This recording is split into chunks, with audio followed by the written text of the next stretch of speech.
Hello everyone, welcome back to my YouTube channel. I hope आप सब लोग अच्छे होंगे, अपना बहुत ख्याल रखते होंगे और बहुत अच्छे से स्टडी कर रहे होंगे।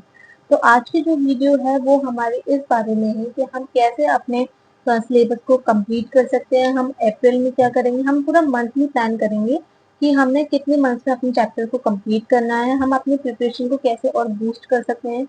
आई नो कि नीट 2025 का पेपर बहुत ज्यादा टफ था, तो कट ऑफ उतनी ही लो जाएगी। आप बिल्कुल भी टेंशन मत लीजिएगा। आपसे 2026 के लिए तैयारी करिए, जो बच्चे फ्रेशर्स हैं और जिन बच्चों ने ड्रॉप लिया है। वैसे ड्रॉप लेना बिल्कुल सही नहीं, पास से भी कोई कोर्स ज्वाइन कर सकते हैं, बट आप ड्रॉप बिल्कुल मत लेना। ठीक है, तो जो बच्चे फ्रेशर्स हैं, जो 12th करके अब एंटर हुए हैं, तो उन बच्चों के लिए मैं टारगेट्स लेके आई हूँ, उनका मंथली प्लान लेके आई हूँ, कैसे वो मंथ में अपने चैप्टर्स को कवर कर सकते हैं और अपनी प्रिपरेशन को और अच्छे से बूस्ट कर सकते हैं। तो चलिए चलते हैं। सबसे पहले हम बात करते हैं, ये पूरा 10 मंथ का प्लान है। आपको 10 मंथ में आपको क्या क्या करना है, आपको कैसी कंसिस्टेंसी बनाए रखनी है। तो देखिए, सबसे पहले मैं बात करती हूँ डेडलाइन फॉर सिलेबस कंप्लीट। आपकी जो डेडलाइन है अपने सिलेबस को कंप्लीट करने के लिए, वो कब तक है? 20 जनवरी 2026। अभी इस टाइम हमारा जून चल रहा है, हमारे पास पूरे 8 मंथ है अपने सिलेबस को कंप्लीट करने के लिए। तो आपका जो डेडलाइन होगी अपने सिलेबस को कंप्लीट करने के लिए, मतलब लास्ट जब आप अपने सिलेबस कंप्लीट करेंगे, वो डेट होगी हमारी 20 जनवरी 2026। आप कोशिश करिएगा कि 20 जनवरी 2026 को आप अपना सिलेबस कंप्लीट कर सकें। ठीक है, फिर 21 से 15 मार्च तक आप अपना उसका रिवीजन करेंगे। जो आपने पूरा पढ़ लिया है उसका आप रिवीजन करेंगे। हर एक दिन में एक एक दो दो चैप्टर्स आप कवर करेंगे। 16 मार्च से 30 मार्च तक आप अपने डिफिकल्ट टॉपिक्स कवर करेंगे। ठीक है, 16 मार्च से 30 मार्च तक आप अपने डिफिकल्ट टॉपिक्स कवर करेंगे। फिर नेक्स्ट आता है हमारा अप्रैल। अप्रैल की अगर हम बारे में बात करते हैं, अप्रैल में आप क्या करेंगे? आपने सुन लिया कि आपकी सिलेबस की कंप्लीट करने की डेडलाइन क्या है? 20 जनवरी 2026। ठीक है, तो अब 21 जनवरी से 15 मार्च तक आपको रिवीजन करना है। नेक्स्ट फिर 16 मार्च से 30 मार्च तक आपको अपने डिफिकल्ट टॉपिक्स कवर करना है। अब आप अप्रैल में क्या करेंगे? आप अपने सिलेबस कंप्लीट कर लिया, आपने रिवीजन कर लिया और आप अपने डिफिकल्ट टॉपिक्स आपने कवर कर लिए। ठीक है, तो अब आप अप्रैल में क्या करेंगे? अप्रैल के मंथ में सबसे पहले आपको देना है अपना मॉक टेस्ट देना है, प्रीवियस ईयर क्वेश्चंस करने हैं। ठीक है, समझ गए आप? तो आपको अप्रैल में क्या करना है? अप्रैल मंथ में आपको मॉक टेस्ट देने हैं, अपने प्रीवियस ईयर क्वेश्चंस करने हैं। ठीक है, तो अप्रैल में सिर्फ आपको इतना करना है। अब हम कुछ प्रिपरेशन टिप्स की बात करते हैं कि आप अपनी प्रिपरेशन को कैसे और बूस्ट कर सकते हैं, कैसे आप प्रिपरेशन को अपनी बढ़ा सकते हैं। सबसे पहले हम रिसोर्सेज की बात करेंगे। रिसोर्सेज में कुछ एक्स्ट्रा नहीं है, आपको आपने जो पहले किया है वो ही आपको अभी करना है। सबसे पहले आपको NCERT, the most important resource of our NEET preparation. NCERT को आपको घोल के पी जाना है, मतलब एक एक वर्ड आपको बहुत अच्छे से देखना है, उसके अंदर रिवाइज करना है, याद करना है, सब कुछ एनसीईआरटी का करना है। फर्स्ट आप अपनी एनसीईआरटी को क्लियर करिएगा। दूसरी बुक्स आप लेके नहीं बैठिए, कोई भी आप मॉड्यूल्स लेके नहीं बैठिए, कोई भी आप किसी भी पब्लिशर की बुक लेके नहीं बैठेंगे, क्योंकि उसमें जो होता है वो एनसीईआरटी के बियॉन्ड दे रखा होता है। तो एनसीईआरटी को आप सबसे पहले मायने रखेंगे, सबसे पहले एनसीईआरटी को पढ़ेंगे, अच्छे से पढ़ेंगे, 2-3 बार लगातार पढ़ेंगे। एक दिन में दो दो बार तो आपको पढ़नी ही पढ़नी है, जिस चैप्टर को उस दिन आप रिवीजन कर रहे हैं। ठीक है, उस चैप्टर को पढ़ना है। मैं ये नहीं कह रही कि आप एनसीईआरटी अपने पूरे दिन में पूरा 1-2 बार आप पूरी ही रिवाइज करें, ऐसा नहीं होता, ऐसा कोई भी नहीं कर पाएगा। तो आप जिस चैप्टर की तैयारी कर रहे थे उस चैप्टर को आप एनसीईआरटी में से 2-3 बार जरूर पढ़िए। ठीक है, फिर आपको मॉड्यूल्स करना है। ठीक है, समझ गए? एनसीईआरटी पढ़ ली, फिर आपको मॉड्यूल्स करने हैं, जो चैप्टर के बियॉन्ड दे रखा होता है मॉड्यूल्स में, क्योंकि एक्स्ट्रा कभी क्वेश्चन आ जाते हैं, बियॉन्ड पूछ लिया जाता है, एनटीए पूछ लेते हैं। फिर उसके बाद आपको करना है मॉक टेस्ट। ठीक है, मॉक टेस्ट देने आपको लगातार आपको मॉक टेस्ट देनी है।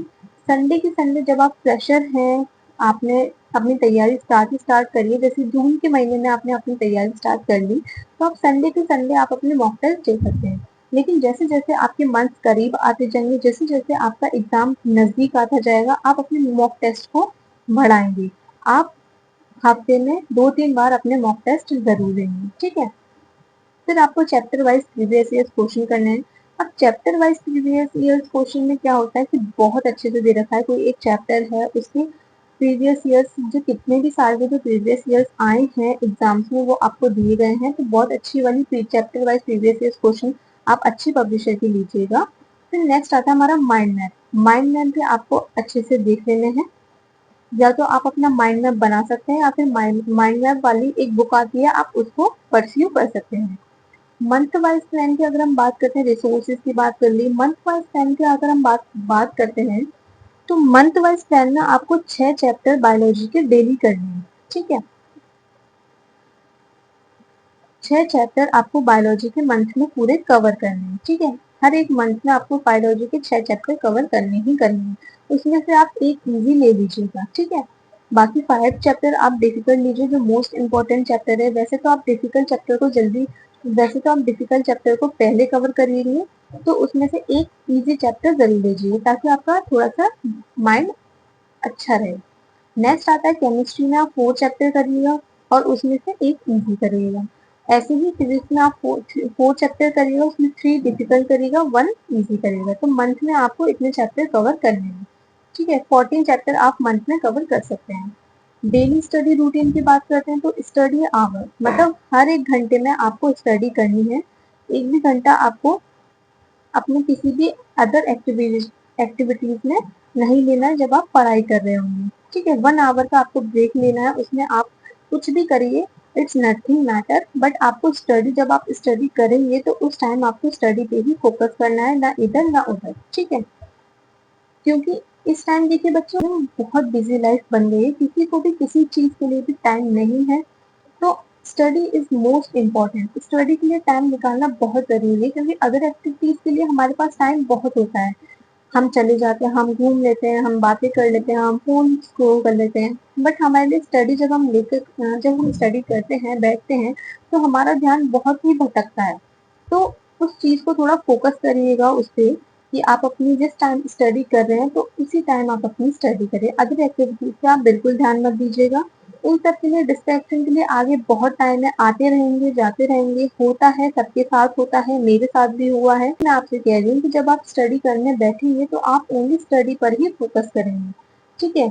अदर एक्टिविटीज के लिए बहुत टाइम है, आप 1 घंटे का ब्रेक लीजिए और वो अदर एक्टिविटीज आपको जो भी करनी है आप कर सकते हैं, चाहे वो आप बाहर घूमने चलिए दोस्तों के साथ बात कर लीजिए।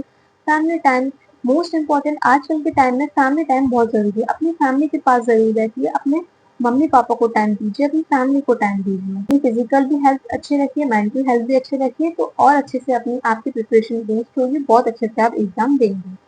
स्टडी अप्रोच की अगर हम बारे में बात करते हैं, स्टडी अप्रोच में क्या होता है कि सबसे पहले आपको स्टडी में कैसे आप अपनी प्रिपरेशन को करेंगे, कैसे आपको कुछ बच्चे होते हैं जो बोलते हैं कि मैम हमको ये समझ में नहीं आ रहा कि हम स्टार्ट कहाँ से करें।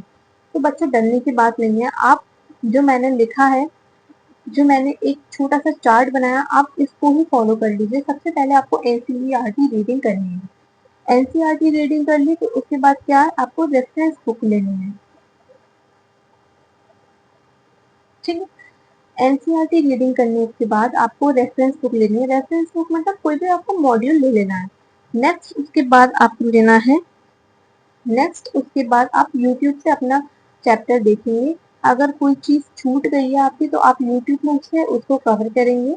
देन आप नोट्स कर लिखेंगे, नोट्स लिखने के बाद दोबारा से आप एनसीईआरटी पढ़ेंगे। तो ये हो गया हमारा स्टडी अप्रोच, ठीक है, कि आप अपनी स्टडी पर अप्रोच कैसे कर सकते हैं। तो आपको समझ में आ गया कैसे कवर कर सकते हैं। आपने आपका 10 महीने का जो प्लान है वो आपने कैसे कवर करना है। अब बच्चों आप जरा ये देखिए कि आप अपने जून का टारगेट, जो अभी जून चल रहा है, तो आपको जून टारगेट में आपने क्या क्या करना है। जो बच्चे ड्रॉपर हैं, ड्रॉपर या फिर पार्शियल ड्रॉपर हैं, तो वो क्लास 11 के हो चाहे वो क्लास 12 के हो, इन चैप्टर्स को कवर करेंगे।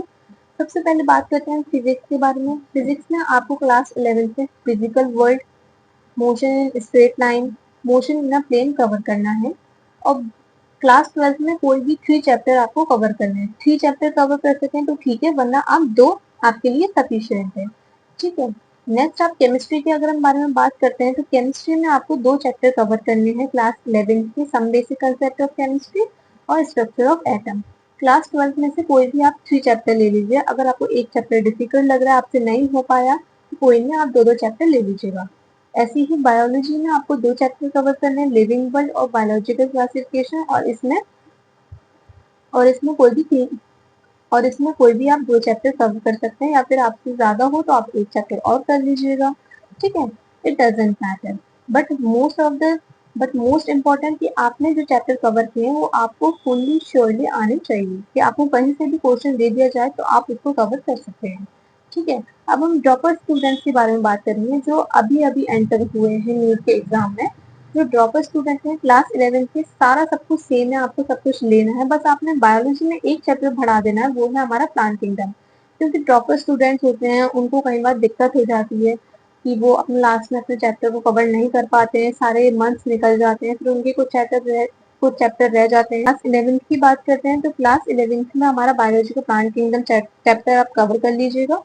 फिजिक्स, केमिस्ट्री, बायोलॉजी में आपने ये चैप्टर कवर करने हैं जो बच्चे क्लास 12th में हैं। Electrostatic, electric potential and capacitor, chemistry में सोल्यूशन और इलेक्ट्रोकेमिस्ट्री, बायोलॉजी में सेक्सुअल रिप्रोडक्शन, फ्लावरिंग प्लांट और ह्यूमन रिप्रोडक्शन। ठीक है, तो ये हो गया हमारा आज जून का टारगेट। जून मंथ चल रहा है, आप जून का टारगेट आप कवर कर लीजिएगा, ठीक है? 10 महीने का प्लान जो कि आपको अपनी स्टडी को कैसे अप्रोच करना है, कब चैप्टर का कब आपको सिलेबस कंप्लीट करना है, फिर कौन से मंथ में आपको क्या करना है, मॉक टेस्ट कब देने हैं, डेली स्टडी रूटीन क्या है, स्टडी अप्रोच क्या है, और ये हो गया आपके हमारा और ये हो गया आपका जून टारगेट कि आपको जो हमारे पार्शियल ड्रॉपर है और ड्रॉपर है उनको कौन से चैप्टर कवर करने हैं, और जो ड्रॉपर हैं उनको कौन से चैप्टर, फुल्ली ड्रॉपर जो है उनको कौन से चैप्टर कवर करने हैं। So if you like my video, please subscribe to my channel and thank you so much for watching this video. Please बच्चों सब जरूर से जरूर चैनल को सब्सक्राइब करिए, लाइक करिए, ताकि आपको अगले वीडियो की नोटिफिकेशन जरूर मिले। सो बाय बाय एवरीवन।